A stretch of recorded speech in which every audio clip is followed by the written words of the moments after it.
Good morning, everyone. I'm Miss Bhatti, and I am your ELA teacher.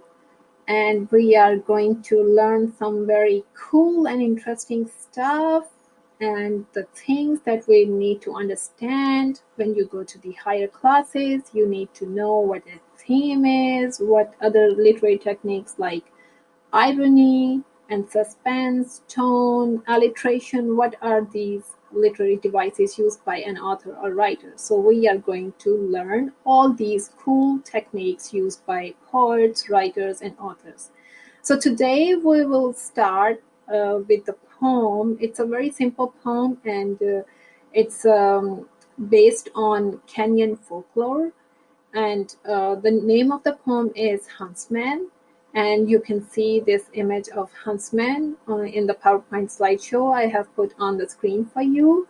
You can see it's a strong man. When we hear the name huntsman or hunter, we definitely right away think of someone who is very brave, goes out in the forest or jungles and do the hunting.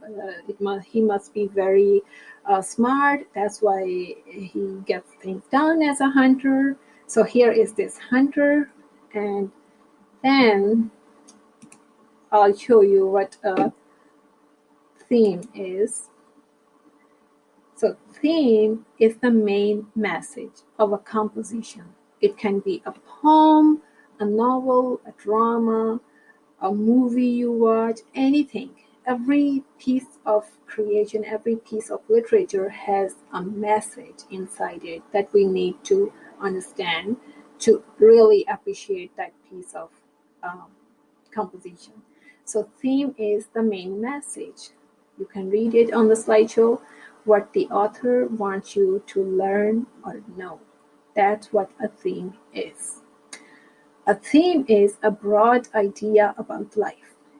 Theme is not something that is very extremely personal or applies only to one person or one situation or one area. No, theme is something universal. It applies to all the times of the history, all the all the generations, all the regions of the world. A theme is a universal message. It applies to everything, everyone, everywhere, all the times. And last but not least, the most important thing to understand is theme is usually not stated. It must be inferred. When you read a poem or a novel or anything, you need to understand on your own. You have to immerse yourself into this piece of literature to understand that what the writer or the author is trying to tell you. You have to feel, you have to understand everything that is happening in the poem or in the novel. Then you'll understand what the writer is trying to convey to you. So it must be inferred. You have to come up with what the writer is trying to tell you. And next thing is, what is irony? Irony is a rhetorical technique by which the surface meaning of what is said is different from the underlying meaning of what is intended. That is irony. So sometimes we say that what's an ironic situation? If the child of a librarian or a librarian is always late in returning the books to library, that's a very ironic situation. Don't we expect a librarian to be always doing things on time, be very disciplined and serious about life? So what is irony? When things which are being said or done are not actually as they appear. So that is irony. Example of irony, another example is here. It is like if you'll say, I love trees, and then you use so many papers to draw trees on paper. We know trees are cut down to make paper that we use like endlessly. We use papers like nothing. Like here, I have seen students starting something on the paper, they draw one line and then they are not happy, they crumple it up, throw it away, pick up the next paper. So that's how we use paper without remembering that, oh, these papers come from trees, so we need to save the paper. So it's an irony when you say you love trees and you draw trees on paper. Okay. I hope we are clear now what's irony. Now let's move to the next slide. What is suspense? Suspense is a state or condition of mental uncertainty or excitement, as in awaiting a decision or outcome, usually accompanied by a degree of fear or anxiety. So that is suspense. When you are watching something or you're reading something and a climax point comes when everything is like heightened, all the drama, all the bad things are happening, and the situation is really tense, and we are like, okay, what's gonna happen next? So that is the point where we say it's suspense, it's full of suspense. And author use these techniques, the element of suspense, to grab reader's attention and keep it. The writer or creator delays the outcome of a situation so that the audience asks, what's going to happen next? So that is the purpose of the author. Don't we do the same thing when we are watching a show or a movie and they heighten the seriousness or whatever is happening, they heighten it to a point where we are like, oh, what's going to happen? And then they say, wait for the next episode. So yes, that's suspense, use of suspense to keep us hooked and keep reading or watching. And this is what suspense looks like. We are all like, what's gonna happen? That's what suspense looks like. And after reading the poem, we'll come back to this slide again. I want you to remember this acronym. It's very important. You are in middle school. You all have got your smartphones, and you guys are so fast in texting and going on Instagram and all the other social media apps and typing things, posting pictures and whatnot. So when you are doing that, be careful, because it's a lot of freedom that you are enjoying by having your own smartphone and typing, texting, and sending messages and sharing your opinion with the world and your pictures with the world. But be careful. It's a lot of freedom, and freedom comes with a lot of responsibility. So you need to think before you text, type, or speak. This acronym, will come back to it. And now I want you to start working with me on the poem that is Huntsman. So I'll open the poem for you. It's already posted on the Google Classroom. Go onto the Google Classroom for this class page and find under the Stream tab this posted poem, and we will annotate it together. So here you see is a option of text box. We are annotating it with Cami. So here we have option of the text box. We'll use it, and I want a text box next to my first stanza of the poem. So I want here, you can see my screen. It's giving me a text box, and I drew a text box. Inside this text box, I can write or type whatever I want to put the notes down here. So the first line of the poem is Kagwa hunted the lion. This means type with me, the first line of the poem suggests it is about a man who is very strong and smart. right? To be a hunter, we need to be strong and smart. That's how we hunt lions. And then next line is through bush and forest.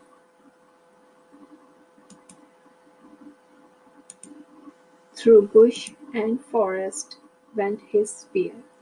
Means regardless of what place he was in, he can be in the forest where the thick foliage, lots of trees, or he can be just among the bushes.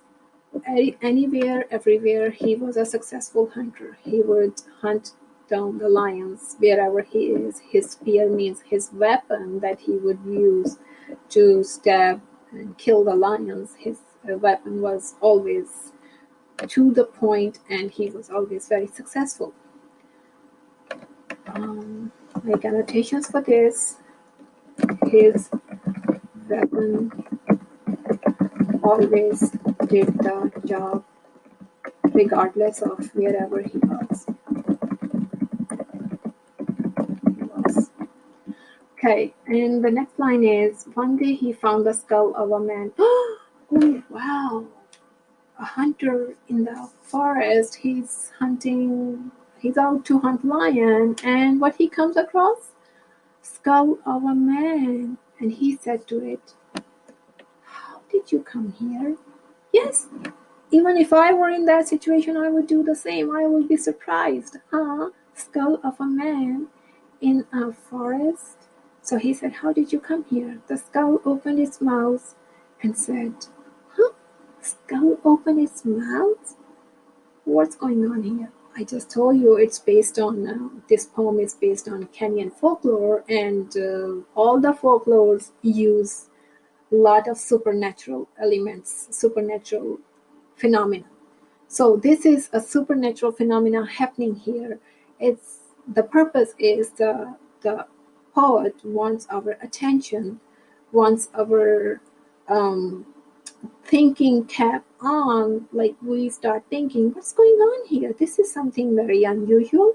So the skull opened its mouth and said, talking brought me here. Now mark the quotation marks that the poet has used around this sentence. Talking brought me here. So make a note here. The skull said that talking brought it here means because of talking, the skull is in the forest. So that's how we annotate a poem, and I have annotated the first stanza with you, and you can see how I drew a text box next to my first stanza, and as I go line by line, whatever comes to my mind, oh okay, so this means this, and maybe this means that, I am putting it down in writing on my paper that, okay, this is what I understand so far about this poem, that this is a poem about a strong hunter, and one day he came across a skull in the forest. So now I want you to continue annotating the rest of the stanzas of the poem, just like I did for you. And when you reach the last stanza of the poem, we will discuss the theme, that what you think, all of you, what you think is the theme. Okay, I'll be quiet now. I let you do your work. Any questions? I'm here. Let me know, and I'll help you out.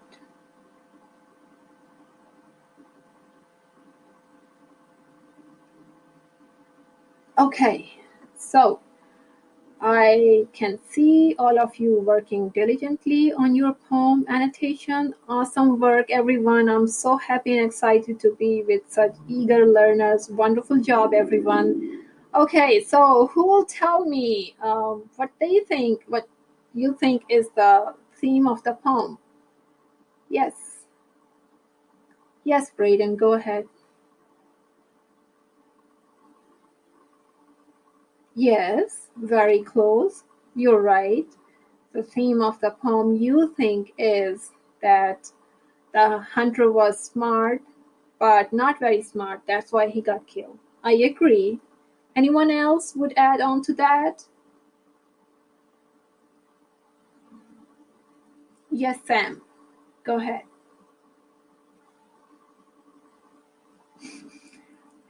Yes, I agree with you. The poem is very interesting. It uses supernatural phenomena, and it wants to tell us that is beyond our understanding because of it being supernatural. Okay, I agree with you. Thank you for sharing your opinion. Anyone else? Yes, Alexandra, go ahead. What do you think is the theme? Yes, awesome. Oh my God, you got it. Thank you. Thank you for sharing what you have come up with. Yes, the theme of the poem is when you talk, when you speak, think before you speak. Yes, you got it. It's related with that last slide in my PowerPoint that I said we'll come back to it. It's a think acronym. Yes, you got it. The theme of the poem is think before you speak. Yes, awesome job, Alexandra. Anyone else would like to add on to that? Yes, Ava. Yes, yes, you are very close to what Alexandra just brought up for us. Yes, awesome. That's great. Everyone, great job. So happy to be here with you, teaching you this poem and what suspense and other literary devices are.